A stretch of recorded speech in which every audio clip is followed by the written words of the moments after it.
A symbol of the university and the region, Northwest Missouri State's administration building is historic in many ways. But Northwest grad student Jason Williamson wants to go one step further and give the building national recognition by nominating it with the National Registry of Historic Places.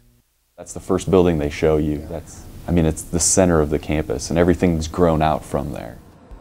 Nottoway County has 5 standing structures on the National Registry: the Caleb Burns House, the Possum Walk Hotel, the Frank Newby House, the County Courthouse, and the Thomas Gahn House. But when it comes to registering the administration building, Northwest President Dean Hubbard has mixed feelings. I believe in the notion of preserving historical buildings. As a society, I think that's a good thing. The Gahn House is on the historic registry, and we're proud of that, and that's a good thing.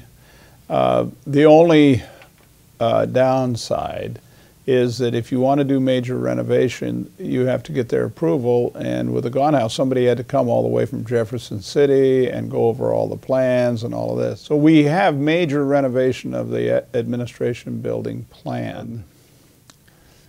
I would want to talk to our architects on that. I know they're nervous about it. If it's on the registry, then how would they constrain what we do, and what would be the cost implications of that? We don't plan to change the outside of the building. Right. If they register it based upon the exterior of the building, and then fine. Done any research? Williamson, however, sees no excuses. But there's actually three ways that you can nominate a building for significance. Okay. So the first way is that it's a historical trend.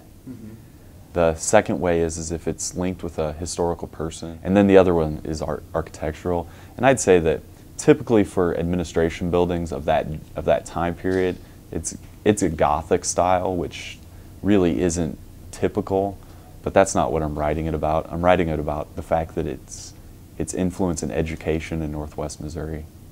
The owner of the building can still make as many changes as they want to on the building. Now that's going to change the tax. If it's a privately owned thing, then you can get tax breaks and you can get funding from the state or from federal agencies to make changes to the building. Obviously, that's not a problem for a state-run university because everything's given by the state, and so. And then there's also a way that if it is changed too much, then people can write a nomination asking for it to be taken off the National Registry. Reporting for the Northwest Missourian and NWMSUnews.com, I'm DominicGenetti.